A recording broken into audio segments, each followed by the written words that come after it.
Father Sajan P Mathew, സാജനച്ചൻ എന്നാണ് അദ്ദേഹം അറിയപ്പെടുന്നത്. അദ്ദേഹം വെല്ലൂർ മെഡിക്കൽ കോളേജിൽ ട്രീറ്റ്മെൻറ്റിലായിരുന്നു. റേഡിയേഷൻ്റെ അതികഠിനമായ അവസ്ഥകളിലൂടെ കടന്നു പോകുമ്പോൾ അദ്ദേഹത്തിന് പണ്ടെങ്ങോ വായിച്ച ഒരു ബുക്കിലെ ഒരു ചെറിയ കഥ ഓർമ്മ വരുന്നു. ആ കഥ ഇപ്രകാരമാണ്. രണ്ടുപേർ പള്ളിയിൽ പ്രാർത്ഥിച്ചതിന് ശേഷം പുറത്തേക്ക് വരികയാണ്. പുറത്ത് നല്ല മഴ പെയ്തുകൊണ്ടിരിക്കുന്നു. കുടയാണെങ്കിൽ രണ്ടുപേരും എടുത്തിട്ടുമില്ല. അതിൽ ഒരാൾ അപ്സെറ്റാകുന്നു. മറ്റേയാൾ അദ്ദേഹത്തെ ആശ്വസിപ്പിക്കുന്നു. സ്നേഹിത, ധൈര്യമായിരിക്കൂ, ഭൂമിയിൽ ഇതുവരെ പെയ്ത മഴയൊന്നും തോരാതിരുന്നിട്ടില്ലല്ലോ എന്ന്. ഈ ഒരു വരിയാണ് അച്ഛന് പ്രചോദനമായത്. പിന്നീട് അച്ഛൻ ഈ വരിയോട് മറ്റു വരികളും കൂടെ ചേർത്ത് വെച്ചു.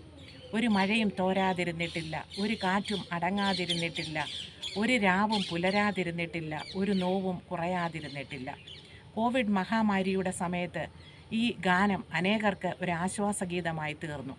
അച്ഛൻ്റെ ഏറ്റവും മോശപ്പെട്ട ഒരവസ്ഥയിൽ അച്ഛൻ്റെ എഴുതിയ ഒരു ഗാനം അനേകർക്ക് ആശ്വാസമായി തീർന്നെങ്കിൽ നമ്മുടെ ഏറ്റവും മോശപ്പെട്ട അവസ്ഥകളിലും നമ്മെ എടുത്തുപയോഗിക്കുവാനും നമ്മെ ഒരു അത്ഭുതമാക്കി മാറ്റുവാനും ദൈവത്തിന് കഴിയും.